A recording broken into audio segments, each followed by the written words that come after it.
This is a true story, something that happened in the winter of my 70th year, and it's a hard one to tell. The polished surface of the oak dining table, the one I built with my own hands half a century ago, reflected the distorted faces of my two sons.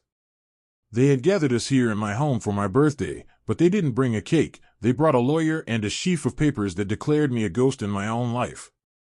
If you genuinely enjoy our stories, please subscribe to the channel, tell us where you're from, and what time it is right now. It's always fascinating to know how far our story flows. The smell of rosemary-crusted lamb, my favorite, still hung in the air. My sons, Julian and Leo, had insisted on cooking for me. A birthday celebration, they'd called it. A chance to honor their old man. Julian, my firstborn, the CEO, with my late wife's sharp blue eyes and a smile that could sell sand in the Sahara, raised his glass. To Dad, he said, his voice smooth as polished river stone. 70 years. A legacy of building beautiful things. Leo, the younger, the quiet numbers man, the CFO, just nodded, his gaze fixed on the table's grain.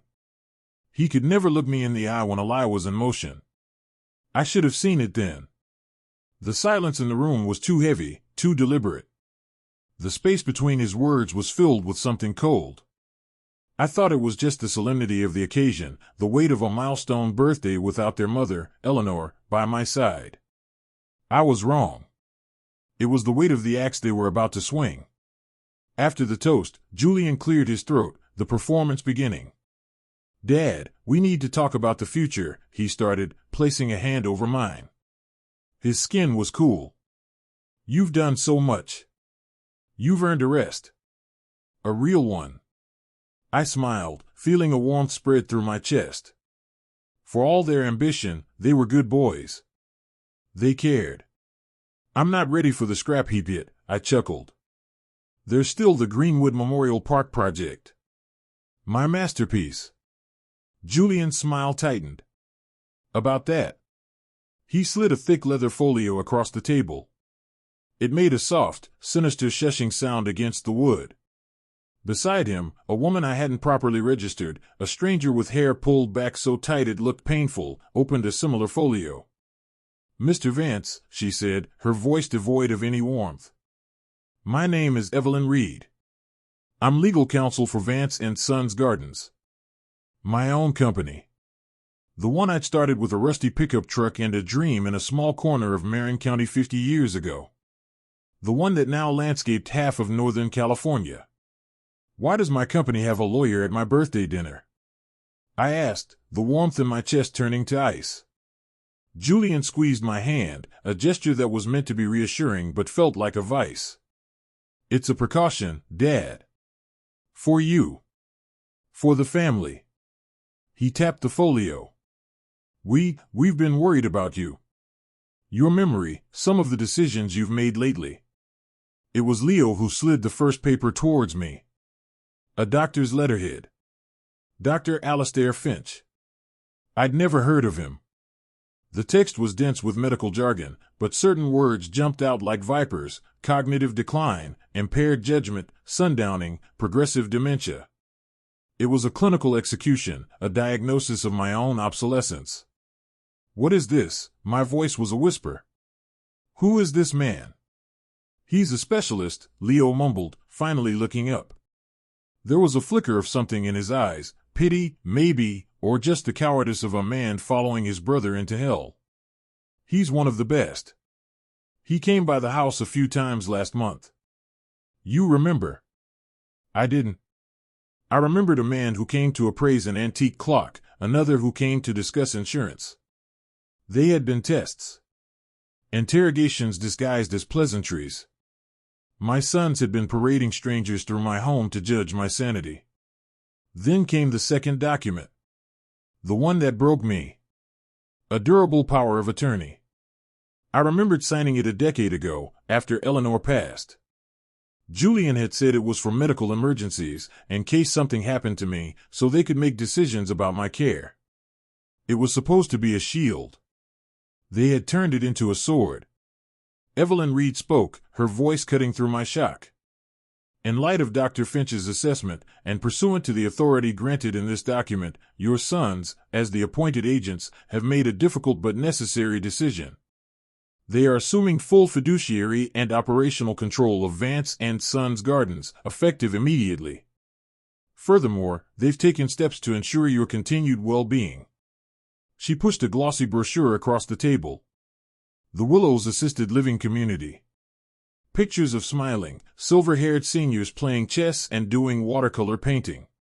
It looked less like a home and more like a beautifully designed waiting room for death. You can't, I stammered, looking from Julian to Leo. My sons. The boys I taught to identify oak trees by their bark, the ones whose scraped knees I'd bandaged, whose college tuitions I'd paid with calloused hands. This is my company. This is my house. Julian finally let go of my hand. The mask of the loving son fell away, replaced by a chilling pragmatism. The house is a corporate asset, Dad. And the company needs leadership that can face the 21st century. No more of your sentimental, nonprofit projects. We're streamlining. For profit. Aggressive growth. He said it with such pride, as if he were announcing a cure for cancer, not the murder of his father's soul. He was gutting my legacy, and calling it progress. The rosemary lamb sat heavy and cold in my stomach. The room, once filled with a lifetime of memories, felt like a cage. They weren't just taking my company. They were taking my name. My home. My mind. They were trying to erase me, to make me a footnote in the story I had written. I looked at the reflection in the table, at the three figures staring back. Two predators and their prey. At 70 years old, I had just been given my final, most brutal lesson: the beautiful things you build can be torn down, and sometimes, the ones who swing the wrecking ball are the very people you built them for. But as they stood to leave, telling me a car would be there in the morning to take me to my new home, I felt a flicker of something beneath the shock and the grief. It was a single, hard, cold seed of rage. They thought they were putting a feeble old man out to pasture. They had no idea they were planting a dragon.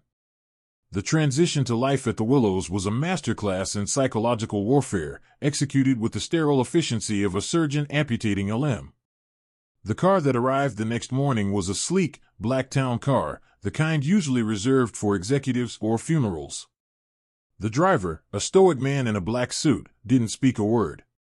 He just took the single suitcase Julian had packed for me, a curated collection of my most harmless, least Arthur Vance possessions: soft sweaters, comfortable shoes, a few paperback novels. My gardening tools, my architectural sketches, my worn copy of Thoreau's Walden, all of it was gone, deemed unsuitable for the new, diminished version of me they had created. The Willows itself was an architectural lie. Located in a manicured corner of Sonoma, it was all blonde wood, soaring glass walls, and tastefully neutral art. It projected an image of vibrant, dignified living, but it was a prison all the same. The doors locked from the outside at 9 p.m. The staff, relentlessly cheerful, spoke to me in the slow, patronizing tone one uses for a confused child or a nervous pet. "Here we are, Arthur. Isn't this lovely? We have chair yoga at 10. My room was a beige box with a view of a perfectly manicured, perfectly soulless courtyard. The flowers were plastic. That was the first thing I noticed. Plastic flowers in the garden of a man who had spent his life cultivating living things. The irony was so bitter it felt like acid in my throat. My first week was a blur of scheduled activities and forced pleasantries. They took my phone, citing a policy against disruptive electronics, and gave me a pre-approved list of people I could call from the front desk, with a staff member listening in. My sons were at the top of the list. I never called them. My requests to access my email or bank accounts were met with gentle, pitying smiles. "Oh, Arthur, you don't need to worry about any of that anymore. Julian and Leo are taking care of everything. You just focus on resting." They were systematically isolating me, cutting every thread that connected me to my former life. I was no longer Arthur Vance, founder and visionary. I was just Arthur. Room 214. A resident. A patient. A problem that had been solved. The humiliation was a constant, low-grade fever. At meals, I sat with other residents whose minds had truly faded, listening to conversations that looped and drifted like smoke. One woman, a sweet-faced grandmother named Clara, asked me 3 times during one lunch if I had seen her husband, who had passed away 5 years earlier. The staff would just smile and pat her hand. "He'll be along soon, dear." They treated my clarity as if it were a temporary symptom, a brief moment of lucidity before the inevitable fog rolled back in. But beneath the placid surface of my compliance, my mind was anything but foggy. It was churning. Every night, while the facility slept, I would sit in the dark and rebuild the events of that dinner in my head, dissecting every word, every glance. The lawyer, Evelyn Reed. Dr. Alastair Finch. The power of attorney. These were the tools they had used. To fight back, I needed to understand those tools better than they did. I started with the library. It was a small, sad room with Danielle Steele novels and large print magazines, but it had 2 computers. They were ancient, slow, and monitored, but they were a window.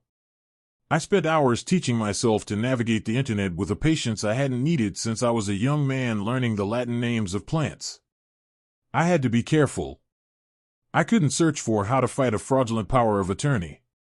The flagged word software would have alerted the staff in a second. So I searched for pieces. I read articles about estate planning. I studied case law and probate court under the guise of being interested in a character from a legal thriller.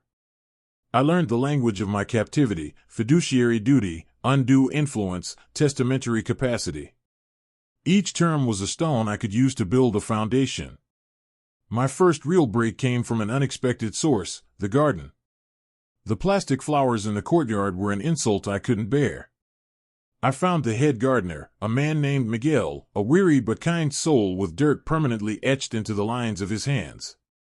He was overworked and under-resourced, tasked with maintaining a facade of life with a budget that only allowed for chemical fertilizers and soulless annuals. "It's a disgrace," I told him one morning, pointing to a row of rose bushes afflicted with black spot. "They're suffocating." He just sighed. "Management wants color, Mr. Vance. They don't care how it gets there." "My name is Arthur," I said. "And I know how to fix this." I started helping him. At first, it was just advice. Then, I was on my knees, my fingers in the soil for the first time in months, feeling a jolt of life, of purpose. I showed him how to prune correctly, how to create compost from the kitchen scraps they were throwing away. I taught him about companion planting to deter pests without using poisons. I was, slowly, bringing the garden back to life. And Miguel, in return, became my lifeline. He saw me not as a patient, but as a mentor. He trusted me. He was my first soldier. "My sons," I told him one day, "are hands deep in a bag of mulch. They say they're expanding the business. A big new project. Greenwood Memorial Park." Miguel nodded. "I hear the ads on the radio. Vance and Sons, a new vision for a new California." A new vision. The words made me sick. "I need to see the plans," I said, my voice low. "I need to know what they're doing to my company." Miguel was hesitant. He could lose his job. But he'd seen the life I'd brought back to his garden, and he'd heard the clarity in my voice. He believed me. A few days later, he handed me a small, concealed flash drive. "My nephew is a junior draftsman at a firm that's subcontracting for them," he whispered. He downloaded the preliminary site plans and material specs. That night, in the sterile quiet of the library, I plugged the drive into the computer. The screen filled with blueprints and spreadsheets. And as I scrolled through them, the rage I'd felt at the dinner table crystallized into something harder, colder, and infinitely more dangerous. It was worse than I had imagined. They weren't just getting my company for profit, they were desecrating a sacred space. Greenwood Memorial Park was meant to be my magnum opus, a tribute to Eleanor. A sprawling public space designed with native, drought-resistant plants, a complex biome that would support local wildlife and last for 100 years with minimal intervention. The plans on the screen were a cheap imitation, a caricature of my life's philosophy. They were using fast-growing, invasive acacias that would look good for the grand opening but would poison the soil within a decade. They had replaced my specified permeable paving stones with cheap, non-porous asphalt, ensuring toxic runoff into the nearby creek. The concrete supplier for the memorial structures was a company I'd never heard of, Procrete Solutions. A quick, careful search revealed they were a subsidiary of a larger corporation known for cutting corners, a company currently embroiled in 2 separate lawsuits for using substandard materials in public works projects. My sons weren't just building a park. They were planting a bomb. A long-term, ecological and financial disaster with their own family name written on the side. And in their arrogance, and their rush to erase me and cash in on my legacy, they had given me my first real weapon. They thought I was sitting in a beige room, losing my mind. They had no idea I was sitting in a command center, planning a war. The weeks that followed were a tightrope walk over a canyon of despair.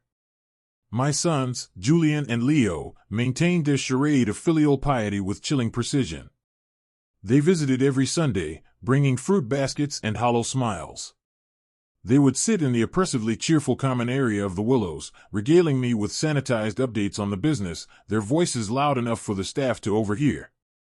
"The Greenwood project is going beautifully, Dad," Julian would say, his hand on my shoulder.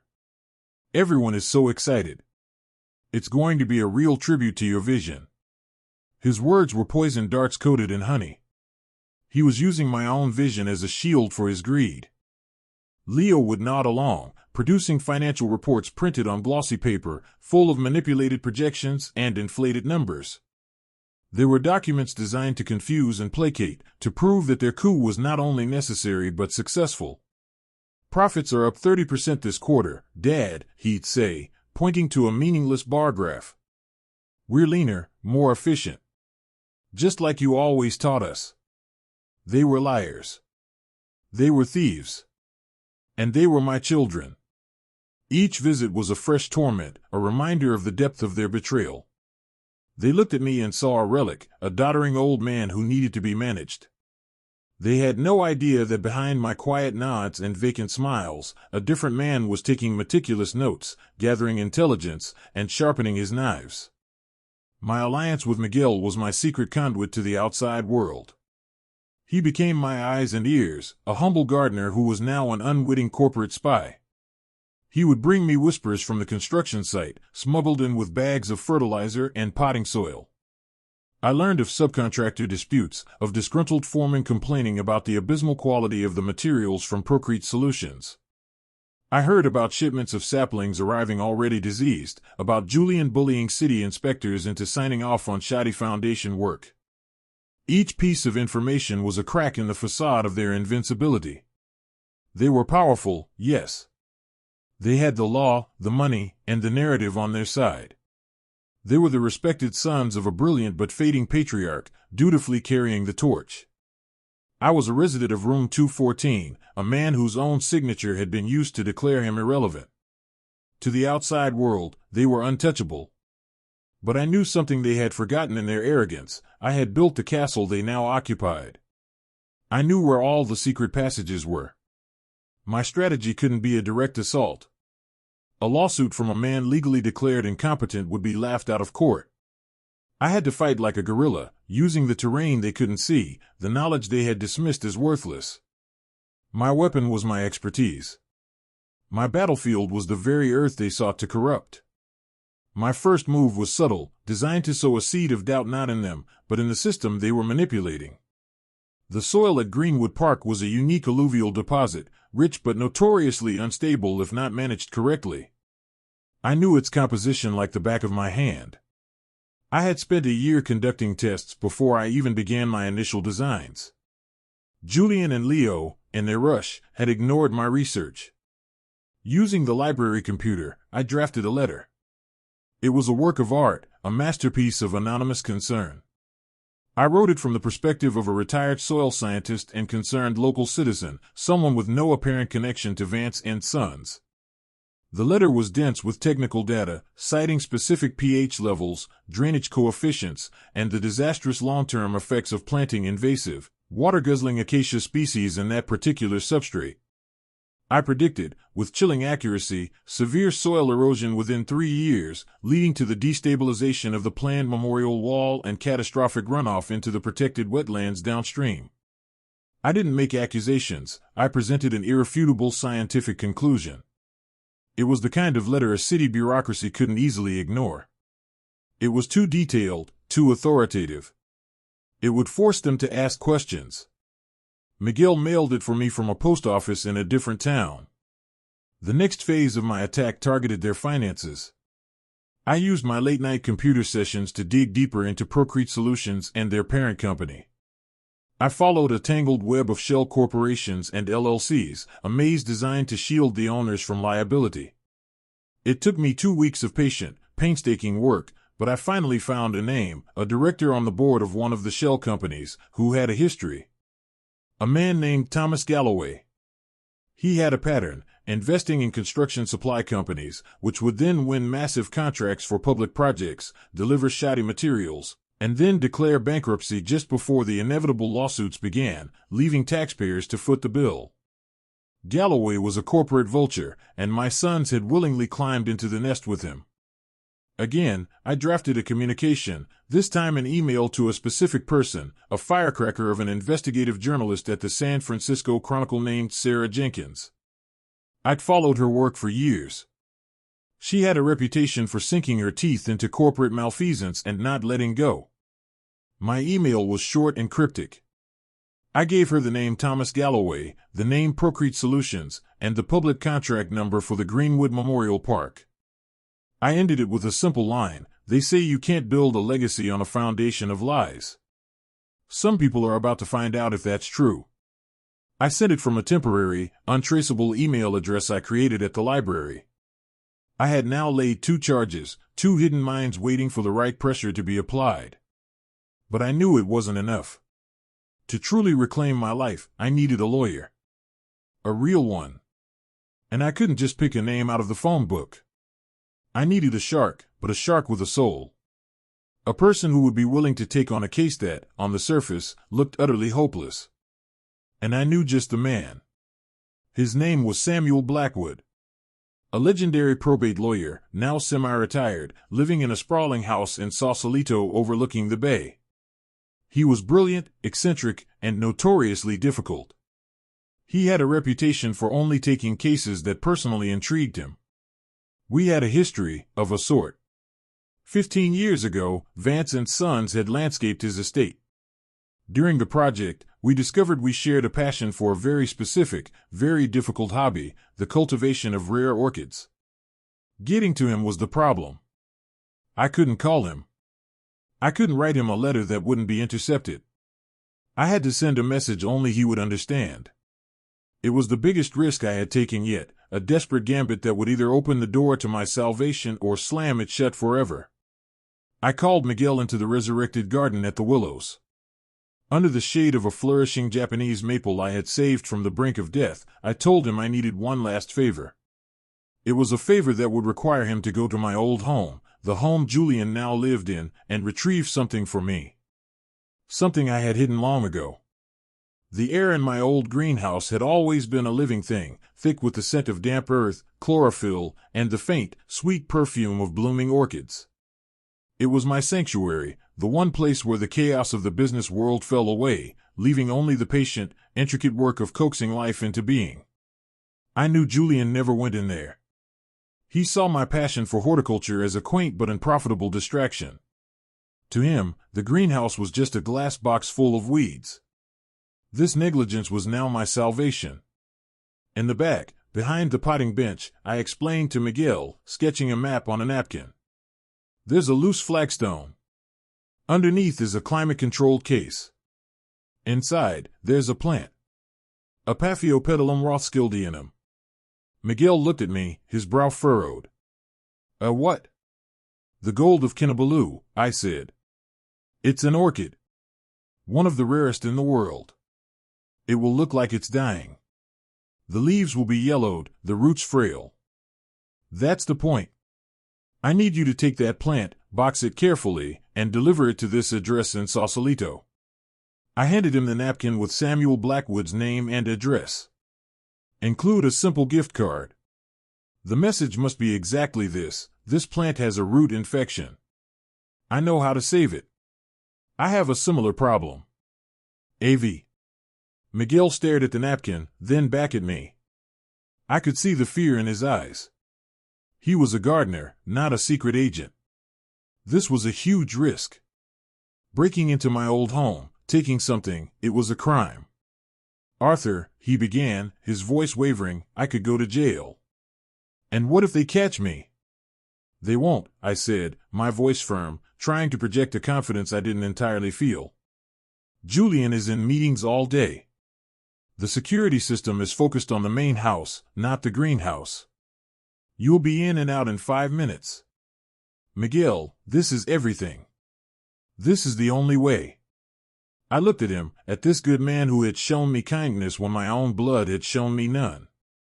I would never ask this of you if there was any other path. He was silent for a long moment, his gaze fixed on the garden we had brought back to life together. He looked at the vibrant roses, the healthy soil, the life that had returned. Then he nodded, a single, sharp motion. For you, Arthur, he said. I'll do it. The next 48 hours were the longest of my life. I went through the motions at the Willows, the bland meals, the forced socialization, the condescending check-ins from the staff, but my mind was elsewhere. I was with Miguel, rehearsing every step of his mission. I was with the orchid, my precious, ailing plant, on its journey across the Golden Gate Bridge. I was with Samuel Blackwood, imagining his reaction as he opened the box and read my cryptic message. Had I been too clever? Was my plea too obscure? Would he dismiss it as the ramblings of a madman and simply throw the plant away? By the third day, a leaden despair had begun to set in. I hadn't heard a word. I started to believe it had all been for nothing. My grand, desperate gambit had failed. Julian and Leo would win. I would die here, in this beige room, a forgotten man with plastic flowers outside his window. I was sitting in the library, staring blankly at a page in a book, when one of the cheerful aides tapped me on the shoulder. Arthur? You have a visitor. I assumed it was another Sunday, another hollow performance from my sons. But it was Thursday. My heart hammered against my ribs. The aide led me not to the public common area, but to a small, private meeting room I had never been in before. Sitting at the table was a man in his late 70s, with a shock of white hair, piercing gray eyes, and a suit that was probably worth more than my first car. He looked powerful, sharp, and thoroughly unimpressed with his surroundings. In front of him on the table was a small, potted orchid. Samuel Blackwood. He didn't stand. He just watched me as I entered, his eyes appraising me, searching for something. I sat down opposite him, my hands trembling slightly. Mr. Blackwood, I began. Thank you for coming. He waved a dismissive hand. Spare me the pleasantries, Vance. I'm here because you sent me a nearly dead, priceless orchid with a note that sounds like something out of a spy novel. You have my attention. Now, explain yourself. The dam of my silence, of my forced composure, finally broke. The story poured out of me, the birthday dinner, the manufactured diagnosis, the theft of my company, the desecration of my legacy, the ecological time bomb they were planting at Greenwood Park. I laid out the evidence I had gathered, the suspicious concrete supplier, the invasive plants, the history of their new business partner, Thomas Galloway. I spoke for nearly an hour, my voice raw with a grief and fury I had suppressed for months. Blackwood listened intently, his fingers steepled, his expression unreadable. He didn't interrupt once. When I was finished, a heavy silence filled the room. He leaned forward and gently touched one of the orchid's yellowed leaves. Root infection, he said, more to himself than to me. Fusarium oxysporum. Caused by poor drainage and unsterilized potting medium. The previous owner was either a fool or a saboteur. He looked up, his gray eyes locking onto mine. Your sons. They used a power of attorney and a single doctor's opinion to have you declared incompetent. Yes, I said. Dr. Alastair Finch. Never heard of him, Blackwood grunted. He pulled a slim phone from his pocket and tapped a few keys. His eyes scanned the screen for a moment. A grim smile touched his lips. Well, what do you know? Dr. Alastair Finch has had his medical license suspended twice in the last decade. Once in Arizona for insurance fraud, and once in Nevada for gross malpractice. He seems to be the go-to guy for medical opinions that are for sale. It was the first concrete piece of external validation I'd had. It was proof. I wasn't just a bitter old man telling stories. I was a victim of a conspiracy. Can we fight them? I asked, my voice barely a whisper. Their case is built on this doctor's testimony. We can challenge it. Blackwood leaned back in his chair. Challenging it is the easy part. A good investigator can tear this doctor apart. The hard part is the optics. You're in here. They're out there, running your company, looking like devoted sons. A judge will be hesitant to overturn a family decision, even a flawed one. We need more than just a tainted doctor. We need a cannon. Something that blows their narrative to pieces. I thought of the seeds I had already planted. There might be a cannon, I said. 2 of them, in fact. One is addressed to the city's parks department. The other is sitting in a journalist's inbox. A genuine, predatory smile spread across Samuel Blackwood's face. It was the smile of a shark that had just scented blood in the water. Arthur, he said, steepling his fingers again. This is no longer a family squabble. This is war. And I do so love a good war. He stood up, placing the dying orchid back in its box. I'll take this case on one condition. You do exactly as I say. We are going to let your sons get a little closer to the sun. We'll let them get so confident in their own power that they become blind. And then, we're going to introduce them to the concept of gravity. He paused at the door. And as for this little plant, he said, holding up the box. Don't you worry. I know exactly how to save it. The first tremors of the earthquake I had started began 2 weeks after Samuel Blackwood's visit. During that time, he had insisted on absolute silence from my end. Let them believe they've won, he'd instructed during a brief, clandestine phone call routed through his office. Arrogance is a disease that makes men careless. We need them to be as careless as possible. So I played my part. I attended chair yoga. I made small talk at lunch. I complimented the staff on the slowly recovering garden. To all outward appearances, I was settling in, a man resigned to his fate. Inside, I was a coiled spring. The first sign that my anonymous letter had hit its mark came from Miguel. He heard it from his nephew, the draftsman, who'd heard it from his boss.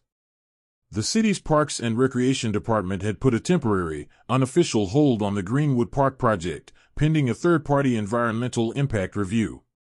They weren't calling it an investigation, not yet. They were framing it as standard due diligence for a project of this scale. But it was a direct response to my letter. The retired soil scientist had spooked them. My predictions were too specific, the potential consequences too dire to ignore. Julian, I was told, was furious. He saw it as a bureaucratic delay, a piece of red tape thrown up by petty city officials. He stormed into the Parks Department office, demanding they lift the hold, threatening lawsuits, and accusing them of costing his company thousands of dollars a day. His bullying, however, had the opposite effect. It made the city officials dig in their heels. His arrogance confirmed their suspicions that something was being rushed, something was being hidden. He was pouring gasoline on a fire he didn't even know I had lit. A week later, the second charge detonated. Sarah Jenkins, the journalist from the Chronicle, published the first part of a multi-part exposé. The headline was explosive: Rot at the Roots, Shoddy Materials and Shadowy Investors Plague SF's Newest Public Park. The article didn't mention me. It didn't mention my sons by name more than once or twice. Instead, it was a deep, damning dive into Procrete Solutions and its connection to the corporate vulture, Thomas Galloway. Jenkins had done her homework. She'd uncovered the trail of bankruptcies, the previous lawsuits, the pattern of fraud. She'd interviewed disgruntled former employees who spoke of falsified stress tests and diluted concrete mixtures. She connected this web of corruption directly to the Greenwood Memorial Park project, raising serious questions about the structural integrity of the planned memorial walls and public structures. The article was a bombshell. It created a media firestorm. Local news channels picked it up. City supervisors started making concerned statements. Public trust in the new vision of Vance and Sons began to evaporate overnight. I read the article on the library computer, my heart pounding with a grim, triumphant satisfaction. It was working. My sons were no longer the celebrated heirs to a beloved local brand. They were now associated with fraud and public endangerment.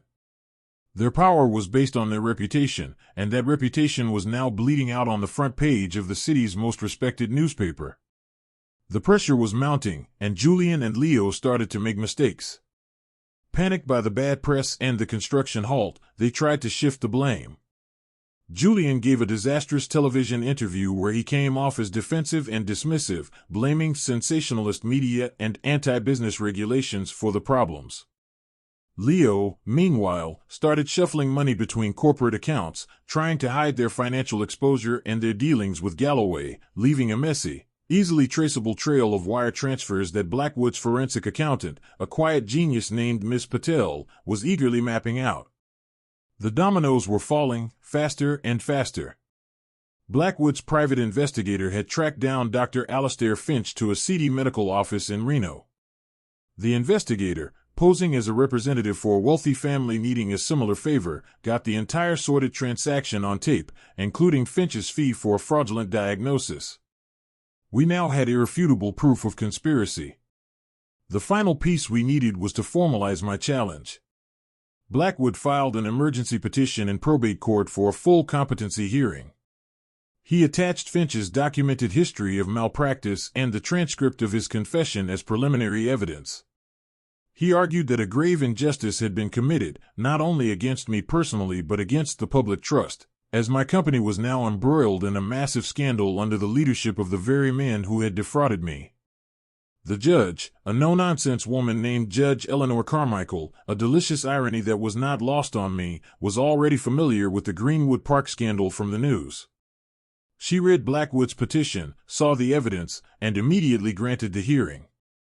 Julian and Leo were served the papers at their corporate office. According to Blackwood's source inside their law firm, the reaction was pure shock, followed by incandescent rage. They had been so focused on the external fires, the city, the media, that they never imagined an attack could come from within. They had forgotten about me. They truly believed I was a non-entity, a ghost they had successfully exorcised. They had underestimated the old man in the garden. The day of the hearing arrived. Blackwood sent a car for me, not the funereal town car that had brought me to the Willows, but a stately Bentley.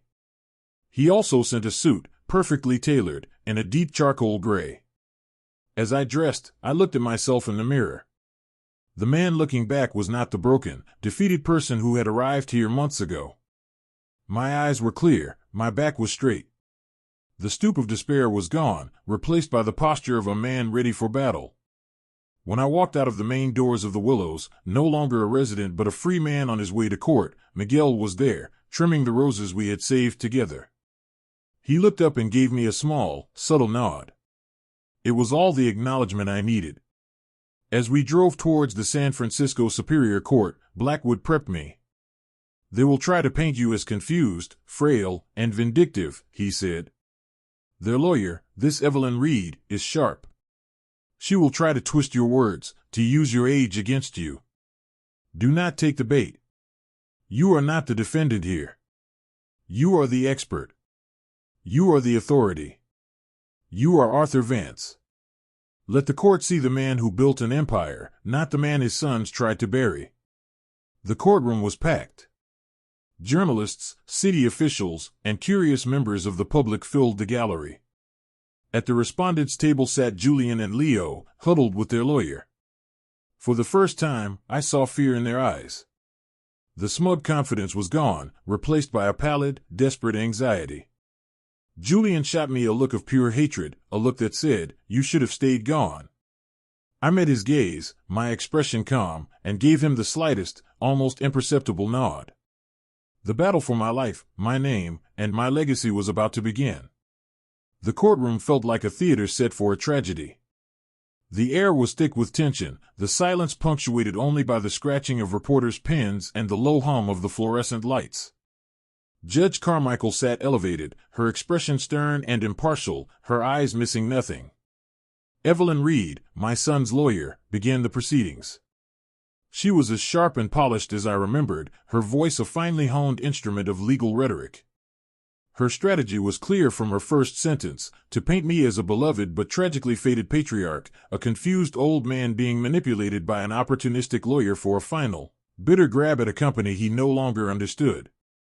She spoke of my episodes of confusion, my outdated business philosophies, and my inability to cope with the demands of the modern market. She presented sworn affidavits from the staff at the Willows, carefully curated statements describing me as pleasantly disoriented and prone to bouts of melancholy. It was a portrait of a man gently losing his grip, a man for whom his sons had made the heartbreakingly difficult, but correct and loving decision. She was good. She was very good.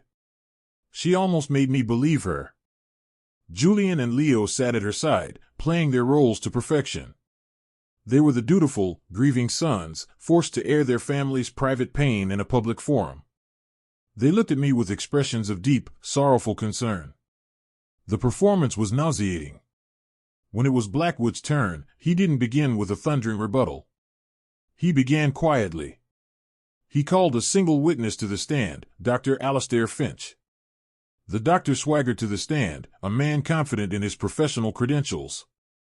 That confidence lasted approximately 90 seconds. Blackwood didn't grill him, he dissected him, piece by methodical piece. He brought up the Arizona insurance fraud case. He brought up the Nevada malpractice suit. He then played the secret recording from the investigator. The courtroom listened in stunned silence to Dr. Finch's voice, clear as day, haggling over the price of a fraudulent dementia diagnosis. For $50,000, the voice on the tape said, I can make him sound like he doesn't know what day it is. Evelyn Reed was on her feet, objecting furiously, but the damage was done. Dr. Finch crumbled on the stand. By the time Blackwood was finished with him, he was a sweating, stammering wreck. The foundation of their entire case had been reduced to rubble. But Blackwood wasn't done. He then called me to the stand. I walked slowly, deliberately, feeling the eyes of the entire room on me. I sat down, adjusted the microphone, and looked directly at Judge Carmichael. Blackwood began his questioning, but it felt less like an examination and more like a conversation. He asked me about the founding of my company. He asked me to describe the soil composition in the western part of Golden Gate Park. He asked me to explain the symbiotic relationship between mycorrhizal fungi and the root systems of coastal redwoods. I answered each question with the calm, detailed precision of a man who had spent a lifetime dedicated to his craft. I was not a patient, I was a professor delivering a lecture. I could see the reporters scribbling furiously. I could see the dawning understanding on the faces of the city officials. This was not a man with a broken mind. Then Blackwood shifted his focus. Mr. Vance, could you please examine this document? He handed me the material specifications list for the Greenwood Park project, the one Miguel's nephew had smuggled out for me. Could you tell the court your professional opinion of these plans? And I did. For 20 minutes, I gave a masterclass in landscape architecture and corporate malfeasance. I explained, in excruciating detail, the long-term consequences of their choices. I talked about the invasive acacia trees, the non-porous asphalt, the inevitable soil erosion.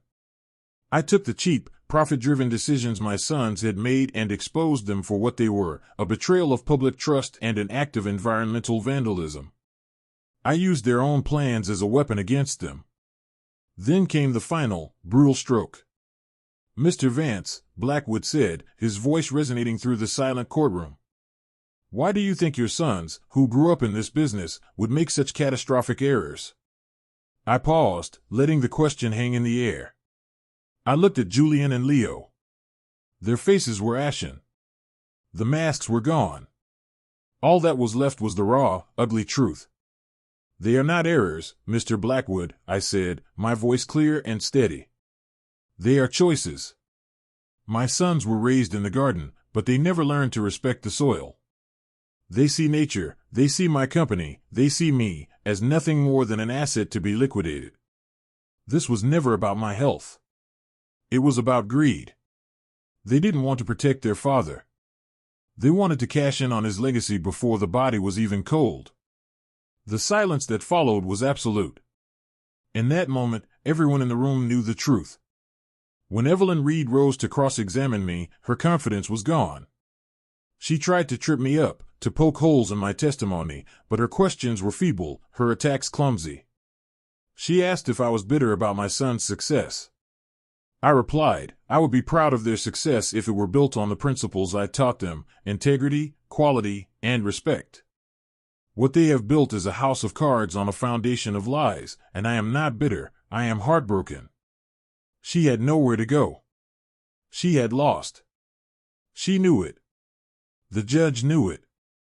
My sons knew it. Judge Carmichael issued her ruling that same afternoon.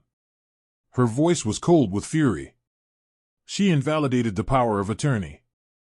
She voided the competency declaration and ordered a full investigation into Dr. Finch and the potential for criminal fraud charges against my sons. She stripped Julian and Leo of all control over the company and its assets, placing Vance and Sons into a temporary legal conservatorship, with me appointed as the sole advisor. I was free. I had my name back. I had my company back. We walked out of the courthouse into a swarm of reporters. Blackwood handled them with practiced ease, while I just stood there, breathing in the cool, fog-tinged San Francisco air. It had never tasted so sweet. Across the plaza, I saw Julian and Leo being hurried into a car by their lawyer, their faces hidden from the cameras. They were disgraced, exposed, and utterly ruined. Their new vision had led them to personal and financial oblivion. They had tried to strip me of everything, and in the end, they had only succeeded in stripping themselves bare. The war was over. I had won. But as I stood there, on the steps of the court, a victor, I felt no elation, no joy. Only a profound and aching sadness.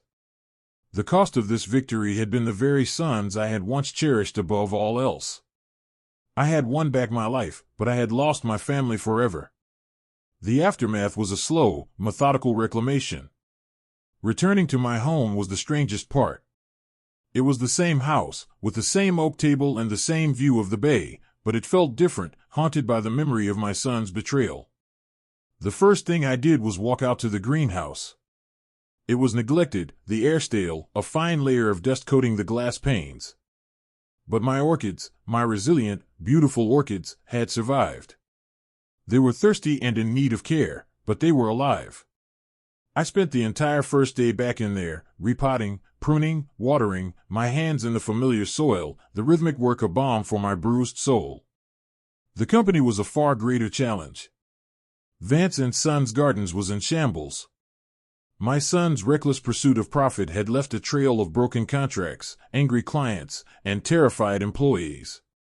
The Greenwood Park project was a toxic asset, mired in lawsuits from the city, and the investors Sarah Jenkins' articles had spooked. My first order of business was to call a company-wide meeting. I stood before the men and women I had hired over the years, many of whom I had known for decades. I saw the fear and uncertainty in their eyes. I didn't talk about profits or restructuring.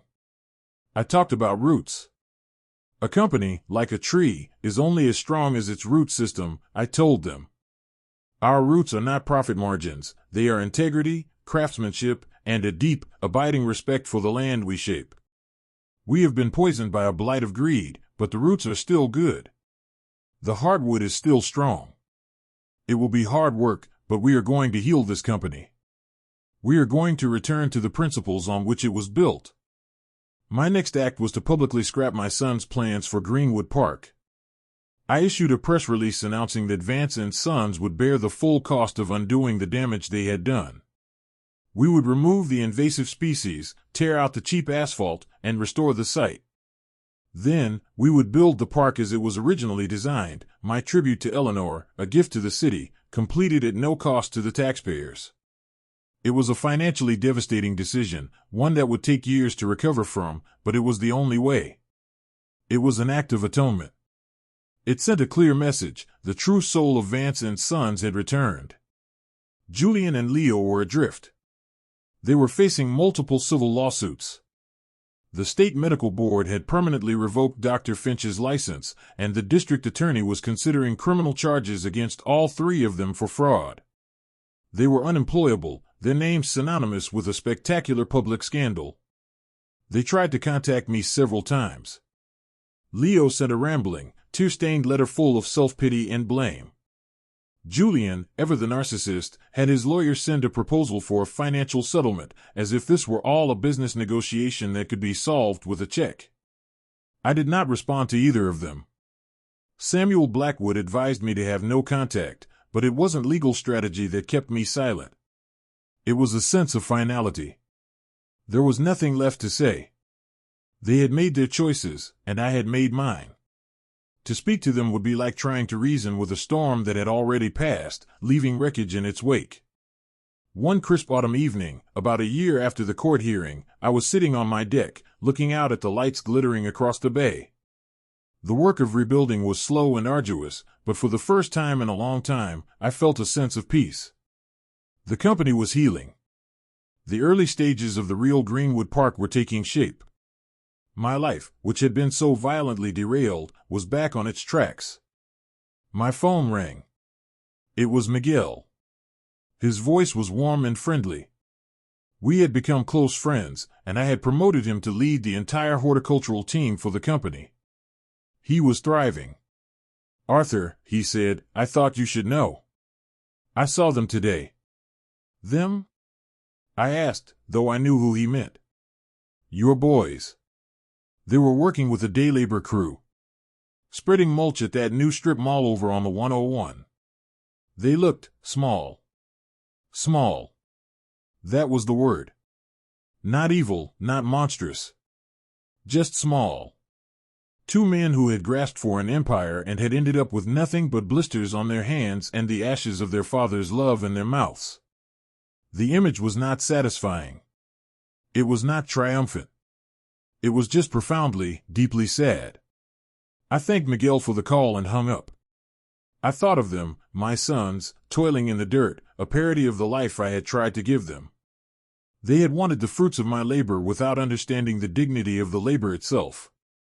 They had wanted the shade of the tree without ever wanting to water its roots. They had tried to strip me of my power, the power I had cultivated over a lifetime. But my power wasn't in a boardroom or a bank account. It was in the soil.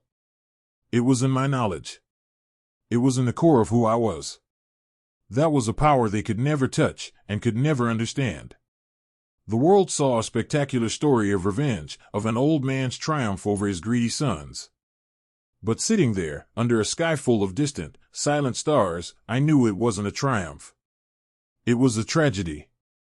They were my sons, and like any good gardener, I learned you must be willing to prune away the parts that have rotted from the inside, no matter how much it hurts. The end.